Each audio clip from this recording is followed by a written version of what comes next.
Bom, pessoal, vamos fazer aí algumas considerações sobre o cálculo do IPTU do município de Itabirito, tá? Vamos entender como é feito o cálculo do Imposto Predial Territorial Urbano, do IPTU. Inicialmente, a fórmula para cálculo do IPTU ela é composta por um produto entre o valor venal do imóvel e uma alíquota, tá? Sendo essa alíquota variável para imóveis vagos, lotes vagos em geral, e imóveis construídos que tenham residência, tá? Não somente residência, qualquer imóvel construído para qualquer finalidade, qualquer utilização que a gente fala aí, tá? A alíquota para imóveis vagos é de 1% e a alíquota para imóveis construídos é de 0,5%. Tá? Esses valores incidem aqui multiplicando sobre o valor venal do imóvel para calcular o IPTU. Tá? A gente vai entrar agora, vai esmiuçar um pouco como é feito o cálculo desse valor venal do imóvel. Inicialmente, temos aqui que o valor venal do imóvel, o valor de venda do imóvel, né, isso significa valor venal, ele é composto pela soma entre o valor de venda do terreno e o valor de venda da edificação. Tá? Então, nesse momento aqui, a gente precisa individualizar o que é terreno do que é edificação. Tá? É claro que para lotes que não possuem edificação, a gente vai ter somente o valor de venda do terreno sendo igual ao valor venal do imóvel. Okay? Mas no caso em que você tem edificação no lote, você tem a edificação propriamente dita e o terreno, tá? Então a gente isola uma coisa da outra para fazer o cálculo separadamente de cada um dessas componentes, ok? Entrando aqui no valor venal de terreno especificamente, a gente tem que o valor venal de terreno ele é um produto entre a fração ideal do terreno, tá? A gente vai descrever já já o que é a fração ideal, o valor unitário de terreno, o VUT, tá? E os fatores de correções do terreno, que a gente chama aqui de FCT, beleza? Inicialmente, temos que o VUT ele é tabelado na planta genérica de valores, a famosa PGV, tá? Normalmente esse VUT ele é o mesmo para imóveis de um mesmo lado de uma rua, tá? Não necessariamente imóveis, todos os imóveis da rua vão ter o mesmo VUT, mas normalmente imóveis de um mesmo lado da via têm sim o mesmo VUT, tá? Isso aqui, para ser modificado, precisa aí de aprovação do Poder Legislativo, enfim, tem um trabalho específico para atualização da planta genérica de valores, que calcula ou recalcula os valores unitários de terreno, ou seja, o valor do metro quadrado de um terreno para determinada rua, e isso para todas as ruas do município, tá? Isso depois é ampliado para todas as ruas do município, beleza? Mas o trabalho de atualização cadastral ele não entra nessa seara, a princípio. Ok? Já os fatores de correção de terreno, que é essa segunda parcela que a gente tem aqui, essa terceira, né? A gente já fala da fração ideal, falamos do VUT. Os fatores de correção do terreno, eles são calculados com base nas características do lote, tá? Estamos falando somente do terreno. E ele pode variar conforme a topografia do terreno, a pedologia do solo e o que a gente chama aí de situação do terreno, que é o número de frentes que esse terreno tem. Se ele é uma gleba com várias frentes, se tem mais de uma frente, é um imóvel de esquina, ou se ele tem uma frente só, por exemplo, né? Essas três características que são exemplos de características que interferem no valor venal de terreno. Como que eles interferem? Porque eles compõem um produtório que caracteriza o FCT e esse FCT interfere diretamente no valor venal de terreno, porque ele vai multiplicando aqui o VUT vezes a fração ideal. Tá? E um exemplo para a gente aqui é que lotes com topografia plana, como esse da ilustração aqui, o fator é 1, ou seja, o multiplicador que vai entrar aqui vai ser 1 vezes o multiplicador da pedologia, que não está descrito aqui 1 a 1, né? Mas isso tudo entra como produtório, tá? Vezes o fator multiplicador do número de frentes, tá? Mas a topografia sendo 1, você tem um dos fatores de terreno, de correção de terreno, igual a 1. Já com topografia irregular, como essa ilustração desse imóvel aqui, o fator é 0,7. Ou seja, se o seu fator topografia desse lote é 0,7, o seu lote vai custar ou vai ser precificado com no máximo 70% do valor original dele, beleza? Porque você já tem um 0,7 multiplicando, entrando aqui no FCT, beleza? Enfim, passando para frente aí, entrando na seara da fração ideal. A fração ideal ela é calculada com base na razão entre a área construída de uma unidade e a área construída total no lote. Beleza? É essa fórmula aqui. A área construída de uma unidade sobre a área construída total em um lote beleza? Isso aqui multiplicado pela área do terreno, tá? Em outras palavras, a gente pode falar que a fração ideal é a parte do lote que cada unidade é responsável. Ou seja, se você mora em um prédio, cada apartamento daquele prédio possui um pedacinho do terreno em que o prédio está localizado, ok? E isso é a fração ideal, beleza? Para dar um exemplo aqui, ó, a gente trouxe um lote de 300 metros quadrados, supondo, né, que esse lote tenha 300 e esse lote que também tenha 300 metros quadrados. A gente tem um com uma unidade só, que é uma residência única, e outro que tenha, supondo aqui, 3 residências diárias construídas iguais. Tá? Esse exemplo aqui é o mais simples possível, justamente para a gente entender o simples e depois aplicar isso para os mais complexos, ok? Então, se você tem 2 lotes de 300 metros quadrados cada, um deles possui somente uma unidade, a fração ideal desse lote aqui vai ser 300, dessa unidade aqui vai ser 300 metros quadrados do lote. Por quê? Se essa casa tem 100 metros quadrados construídos, você tem na fórmula 100 metros quadrados construídos sobre qual é a área total construída nesse lote? 100 metros. Então, você vai ter 100 metros quadrados construídos sobre 100 metros quadrados construídos. Isso aqui é 1 vezes a área do terreno, que é 300 metros. Ou seja, a fração ideal desse camarada aqui, desse imóvel aqui, vai ser exatamente correspondente à área do terreno. Beleza? Para imóveis vagos, se aplica a mesma coisa. Tá? Em imóveis vagos, você tem uma única unidade ali, que é o próprio imóvel vago, e ele é o correspondente a toda a área do terreno. Para imóveis construídos com mais de uma unidade, a gente tem que fazer essa conta aqui. Num caso mais simples possível, que as unidades possuem a mesma área construída, conforme eu coloquei aqui, às vezes nessa representação gráfica aqui nem seja exatamente esse caso, mas vamos abstrair para que seja, para a gente realmente entender. Então, se você tem a unidade 1, que é o primeiro pavimento todo aqui, com 100 metros construídos, a unidade 2 com 100 metros construídos e a unidade 3 com 100 metros construídos, e o seu terreno tem 300 metros quadrados, quando você jogar nessa fórmula aqui, considerando, por exemplo, a unidade 1, que é o primeiro pavimento, qual que é a área construída da unidade 1? 100 metros quadrados, tá? A área construída da unidade 1, 100 metros quadrados. Dividido pela área construída total no terreno. A gente tem 3 unidades com 100 metros cada um, então a área total construída nesse terreno é 300 metros. Então você vai ter 100 sobre 300, ou seja, 1/3 aqui, tá? Vezes a área do terreno. A área do terreno, a gente colocou aqui, ó, a área do lote, 300 metros quadrados também. Ou seja, você vai ter 1/3 vezes 300. Isso equivale a 100. Então, a fração ideal da unidade 1, ela vai ser 100 metros quadrados do terreno. A fração ideal da unidade 2 também vai ser 100 metros quadrados da área do terreno. E a da unidade 3 também 100 metros quadrados da área do terreno. De forma que as 3 frações ideais somadas das 3 unidades juntas vão compor exatamente o total da área do terreno. Beleza? Então, quando você tiver aí uma guia de PTU em mãos e não souber exatamente o que significa a fração ideal, aqui está a explicação, tá? Ok, passando agora, a gente já fez aqui uma descrição do VVI, que ele é o VVT mais o VVE. A gente passou por todas as componentes do VVT, que é o valor venal de terreno, e agora a gente vai entrar no valor venal de edificação. Tá? O valor venal de edificação ele é composto pelo valor do metro edificado, é um valor unitário também, isso aqui está tabelado, isso aqui está na legislação do município, multiplicado pela área construída do imóvel, multiplicado pelos fatores de correção da edificação, multiplicado pelos CATs, que a gente chama de categorias. CATs e FCE são muito semelhantes. Os dois remetem a características do imóvel, tá? Só que um é mais para característica física de estrutura do imóvel e o outro é para característica de posição do imóvel, da edificação dentro do lote, etc. Mas os dois atuam do mesmo sentido aqui, tá? Primeiro vamos falar do VME, que é o valor do metro edificado. Ele é tabelado na legislação municipal por tipo de edificação. Então, a casa de um pavimento ela tem o seu valor do metro edificado pelo município, calculado pelo município, tá? Um apartamento também tem o seu valor previamente determinado e tabelado, ok? Então, isso não é modificado, a atualização cadastral não atua na alteração desses valores, beleza?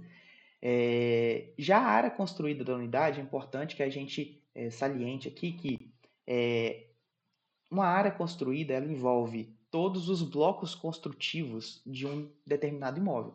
E aí a gente entra nesses blocos construtivos com garagens, terraços, edículas, anexos diversos e telheiros, por exemplo, varandas, etc. O Código Tributário Municipal ele é bem claro quando diz que a área edificada ela pode ser para qualquer utilização desde que se caracterize uma edificação. Okay? Num processo de atualização cadastral em massa, é muito comum que se encontre ali áreas construídas novas para basicamente todos os imóveis do município, tá? Ou para pelo menos grande parte dos imóveis do município, beleza? E aí envolve a identificação de novas construções. Aqui a gente tem um exemplo, tá, de um lote em um loteamento que era vago. Da última atualização cadastral para a atual, isso não foi declarado e isso foi encontrado aqui agora e a área construída foi calculada, beleza? Então são novas edificações, novas construções, beleza? E tem também casos em que você já tem uma edificação declarada, que é o caso desse polígono aqui, só que foi encontrada uma nova edificação dentro do lote e essa nova edificação ela não foi declarada. Pode ser uma garagem, uma área de churrasco, uma área de lazer e assim por diante, beleza? Em ambos os casos, existe ali a identificação de um aumento significativo na área construída do imóvel, beleza? Tá, então a gente já viu sobre o VME e a área construída. Agora vamos entrar no FCE, que é o fator de correção da edificação, e o CAT.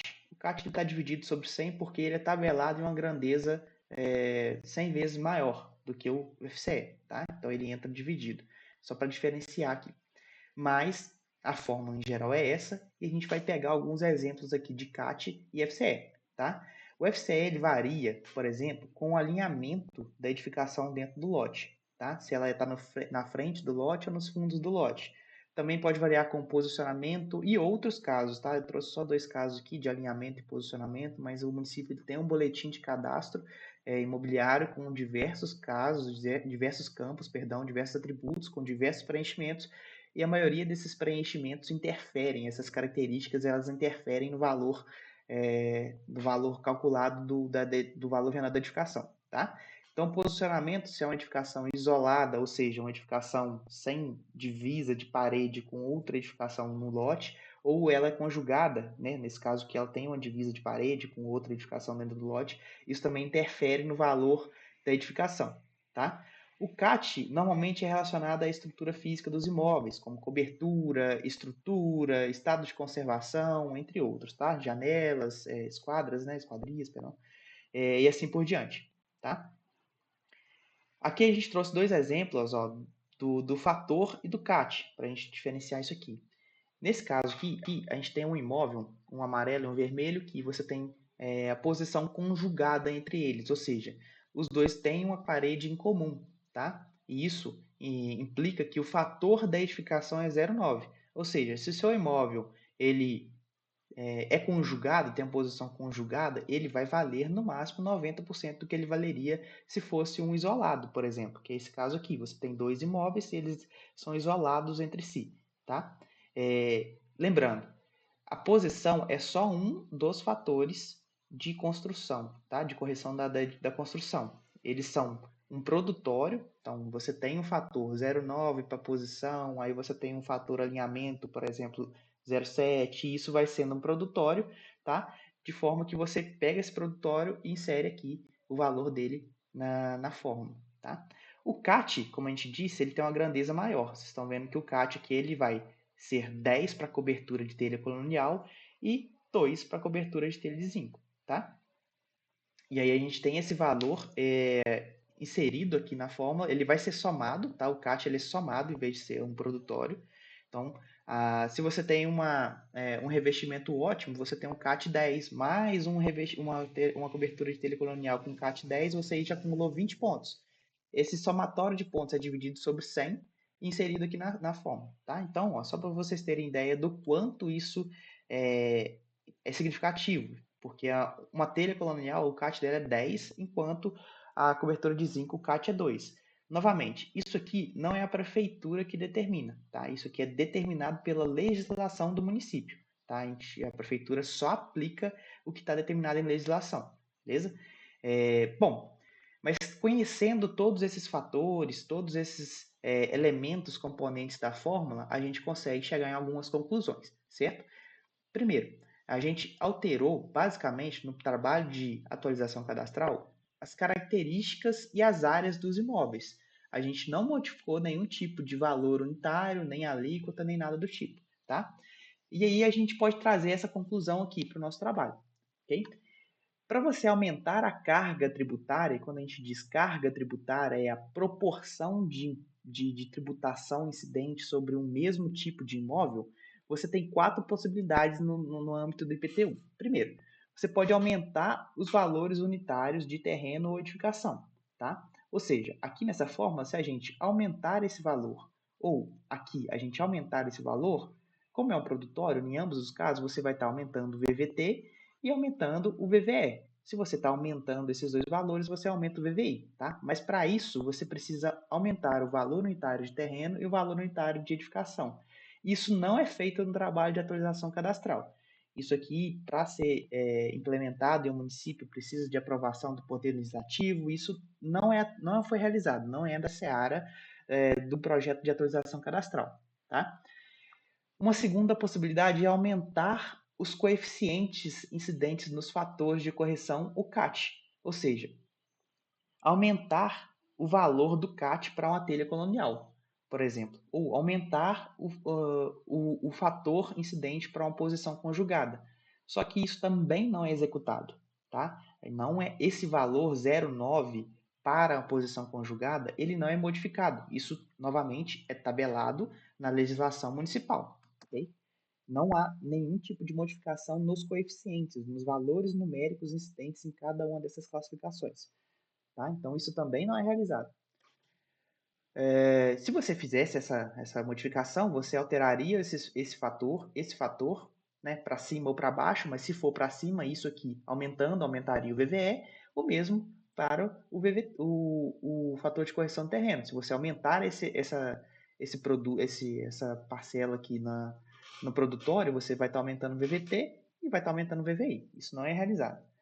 O terceiro caso seria um aumento nos valores de alíquota. Tá? Isso lá na primeira tela que a gente tem aqui, ó.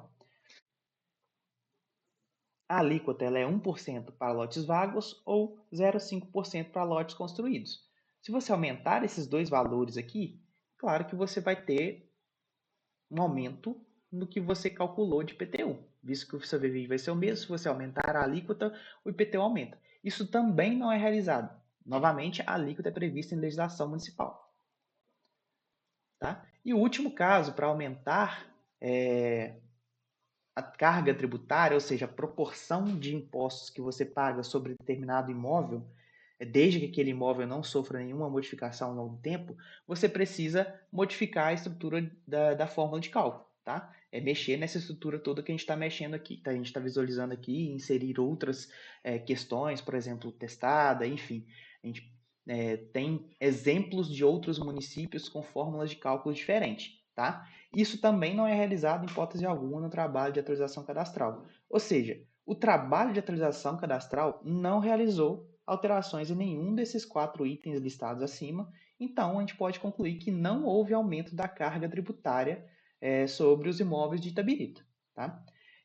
O que houve foi a correção nos valores de área construída.